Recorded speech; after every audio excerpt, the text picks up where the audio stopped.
What's up, everybody? Welcome to In Love with Horror. My name is AJ. I'm Christy. And y'all, happy Friday. Today is a hype weekend for horror because there is 2 horror movies you could check out this weekend. And so yesterday, Thursday afternoon / evening, we did the double feature, y'all. So we watched Death of a Unicorn and Woman in the Yard.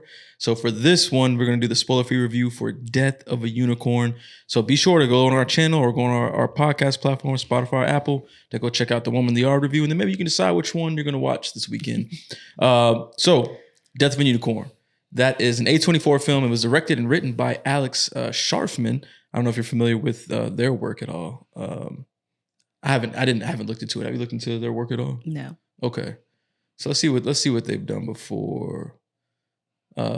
Produced on Resurrection. Oh, additional crew on The Witch. That's kind of interesting.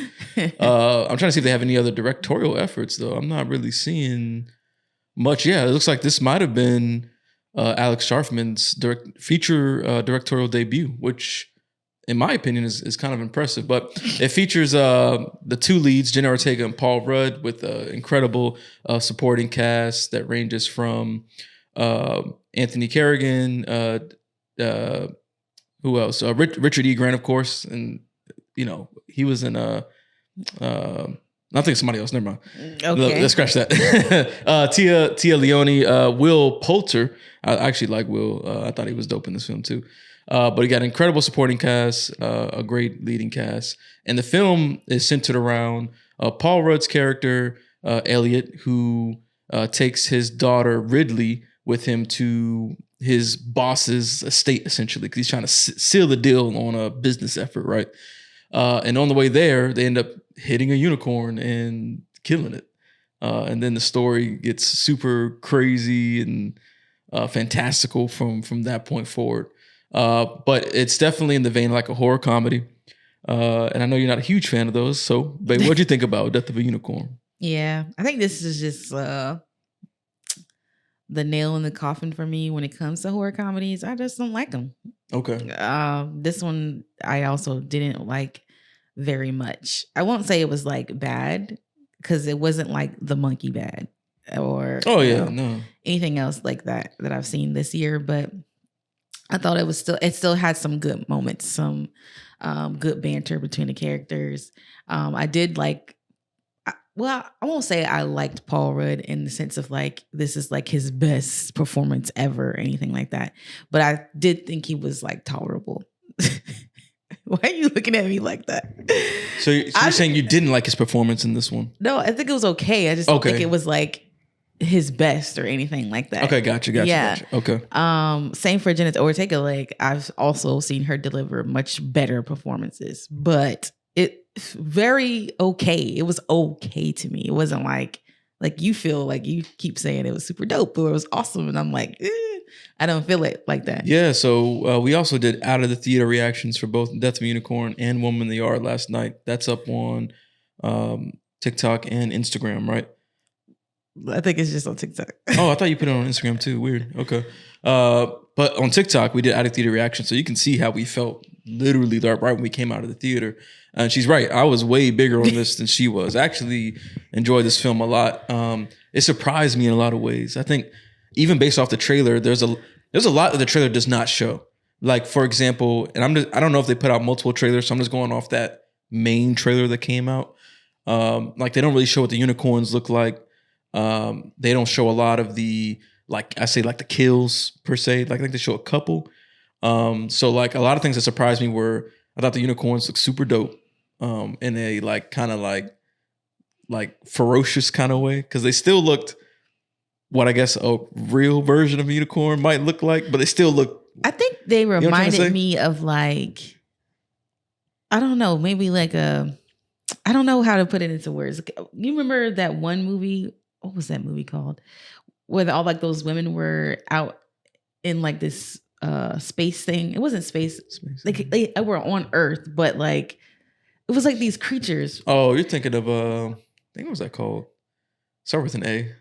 I don't know. I can't think of it. Anyways, I think I'm shocked. Like the way their mouths looked reminded me of that creature. Do you remember what the creature looked like? It was like a bear morphed into something else. Yes, sir. I don't know why I can't remember. I'm pretty sure it starts with an A though. I feel like it does too. And I can't think of it. I can't think of it. Anyway, but y'all listening and watching, y'all know what we're talking about. They do look good. I did think that they can't, because at first it takes a while for you to actually see the whole unicorn. Because just like the trailer, you just get like hints of it. Glimpses of it throughout it. It's maybe a piece of his head, its foot, right, the horn and stuff like that. For like the ones that are going on the killing spree, essentially. Yeah.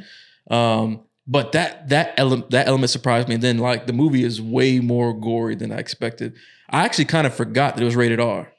Like for some reason that didn't really process in my mind, just because, a lot of horror films, especially like what I would assume in this genre where it has this like horror comedy fantasy element to it. My instant reaction is going to be a PG-13, but it's definitely a hard R, because man, these people are getting fucked up by these unicorns. Like it's destruction. I was not expecting the level of destruction that was to be had in this movie. I don't know. I guess it seems like, obviously there were some destructive moments.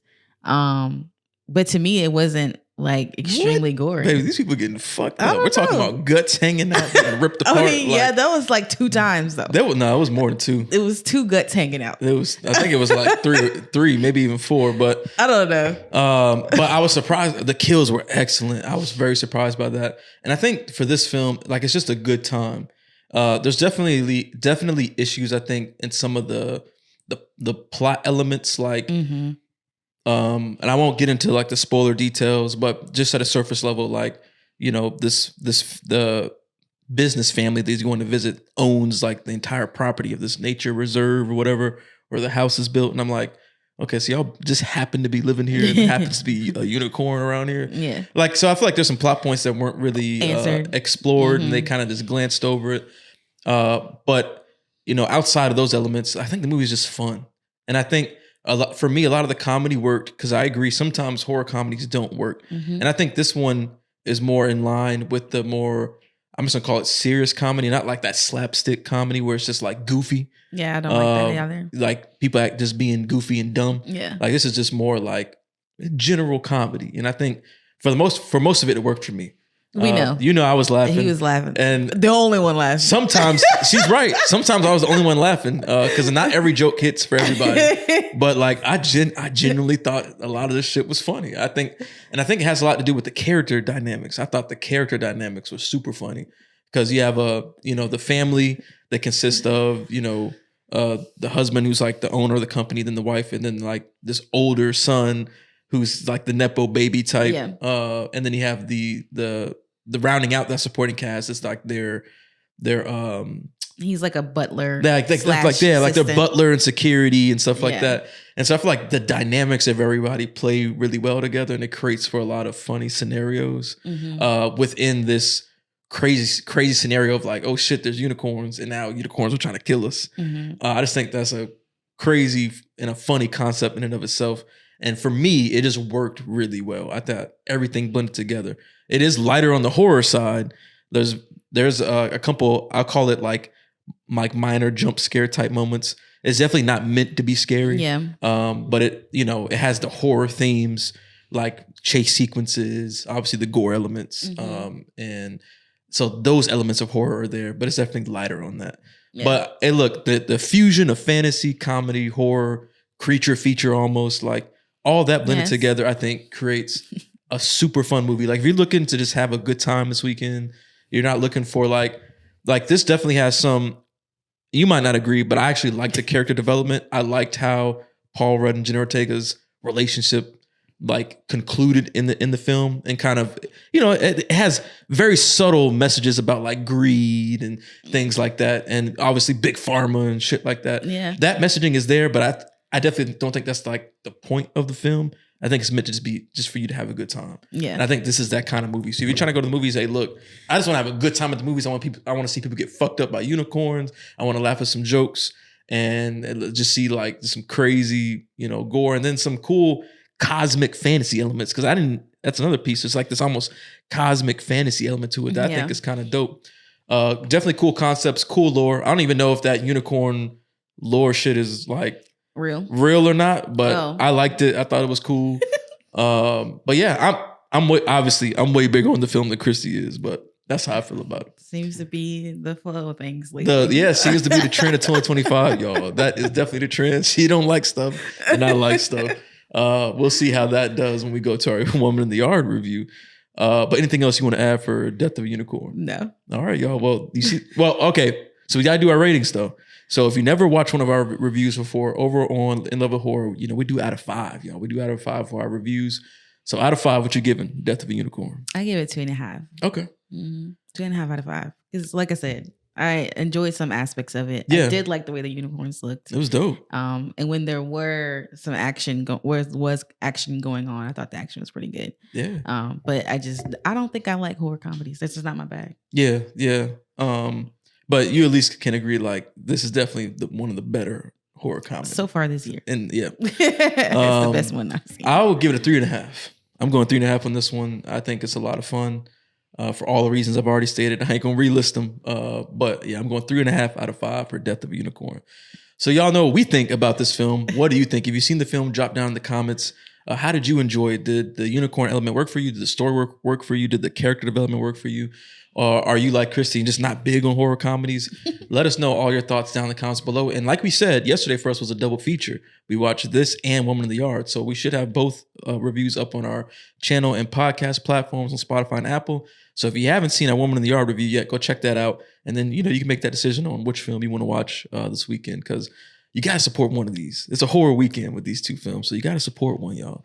And it's going to be up to y'all to decide which one. So hopefully this review gives you some spoiler-free context for it. And we'll see you on our other review. Thank you so much for tuning into this one. We see you next one. Yeah. Peace.